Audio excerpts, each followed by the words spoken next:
Olá, segundo ano. Faremos hoje o exame da segunda parte da mineração no Brasil, do ciclo do ouro. Como se organizou a região? Bom, na última aula eu falei para vocês que foi criada a Intendência das Minas, foi criada a região das Minas e para organizar, para governar essa região, foi criada a Intendência.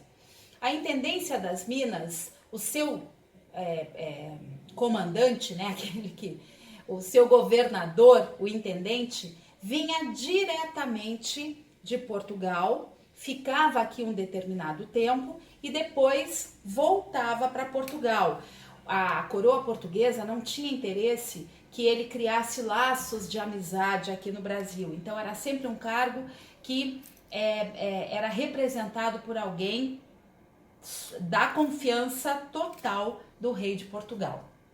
Bom, o intendente tinha funções de policiamento, de organização, distribuição das datas, ele comandava a região.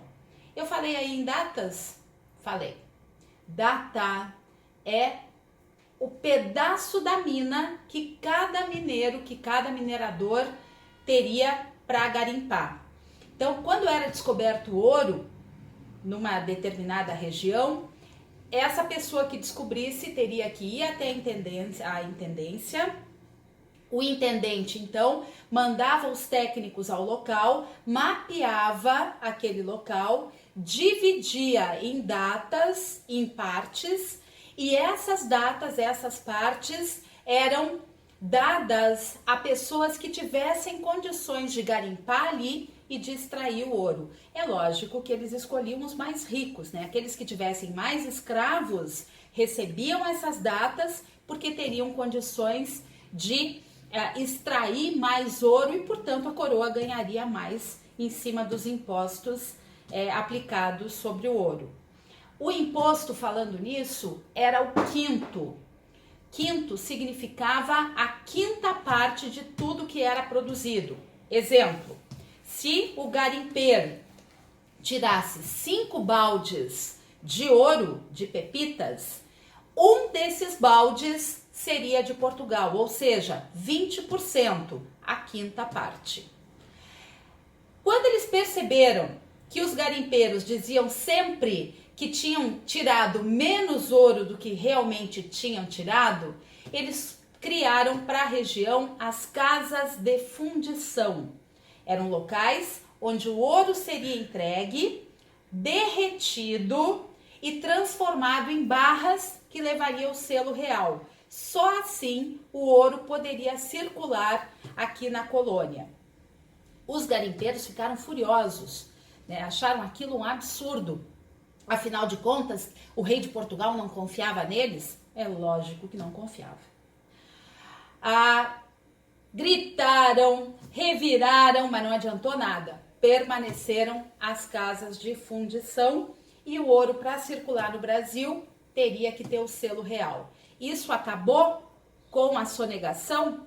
Claro que não. Eles davam um jeito de fazerem o contrabando, de trabalharem por fora e não apresentar lá nas casas de fundição o ouro extraído. Aí, o governo português tomou outra atitude, criou a derrama. A derrama era a cobrança dos impostos atrasados. Se no final de um ano, o que eles receberam nas casas de fundição e retiraram através do quinto, não chegasse a 100 arrobas, isso dá mais ou menos 6,7 toneladas de ouro, era declarada a derrama. E os funcionários da intendência entravam em todas as casas da região buscando riquezas para completar o montante de 100 arrobas. Era um auê danado. É claro que todos odiavam, porque eles não escolhiam as casas dos mais ricos. Eles entravam na casa dos ricos e entravam na casa dos pobres também. Ninguém escapava, porque eles sabiam que se o rico escondesse lá na casa dos pobres ou na senzala, eles tinham que investigar em todos os lugares. Ou seja, A derrama era odiada por todos. Quando se descobriu o diamante no Brasil, o mesmo esquema que tinha sido feito para o ouro foi feito para os diamantes também. Só que aí tinha tanto que na Europa o valor do diamante começou a baixar.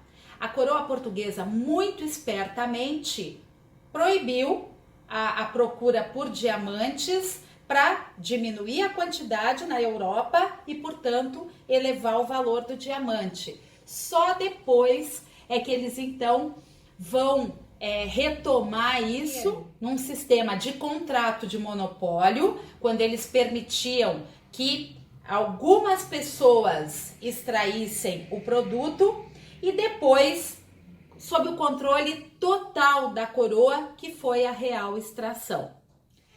A gente consegue fazer um paralelo entre a mineração no Brasil e a mineração na América Espanhola. A mineração na América Espanhola, ela começou muito antes, né? Logo no início da chegada deles ao Peru, eles descobriram que os incas já tinham a mineração desse metal. No Brasil, vai acontecer depois da década de 1690, quando o ouro for descoberto no interior. No Brasil, virou a principal atividade, assim como na América Espanhola, também era a principal atividade.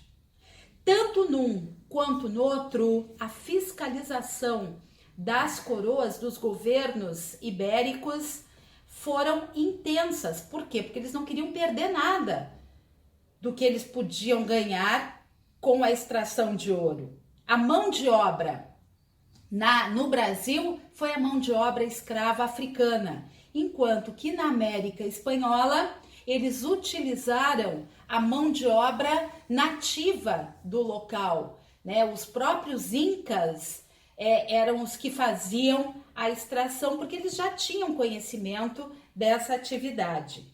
Enfim, existe, né, muita semelhança. Os portugueses ganharam muito com a extração de ouro e a coroa espanhola também na sua região administrativa. A sociedade mineira vai ser uma sociedade ligada às cidades, ligada à vida urbana. Por quê? Porque os mineiros que iam para o interior do Brasil, eles não tinham tempo de ficar plantando, eles não foram para lá com o objetivo de plantar, de criar animais e também minerar. Não, o objetivo era a mineração. Então, muitos comerciantes saíam do Nordeste, saíam do Sul para levar produtos que eles precisavam na região e receber em ouro. Então, a região mineradora, ela formou cidades, né? Essas cidades tinham um comércio intenso. Numa cidade, a gente tem uma sociedade diversificada. Tem aqueles que ganham mais, tem aqueles que ganham médio, tem aqueles que ganham menos. Então, tem diversos grupos sociais. A escravidão também aconteceu de uma forma diferente ali. Tinham os escravos que eram tão explorados quanto lá na região canavieira, né, que eram aqueles que trabalhavam nas minas ou que trabalhavam com água pela cintura nos rios, pelo ouro de aluvião. Esses viviam em média de 8 a 10 anos, porque o trabalho era muito duro. Eles desenvolveram muitas doenças, entre elas o alcoolismo, porque para aguentar o frio da região, é uma região de planalto, eles ingeriam muita aguardente.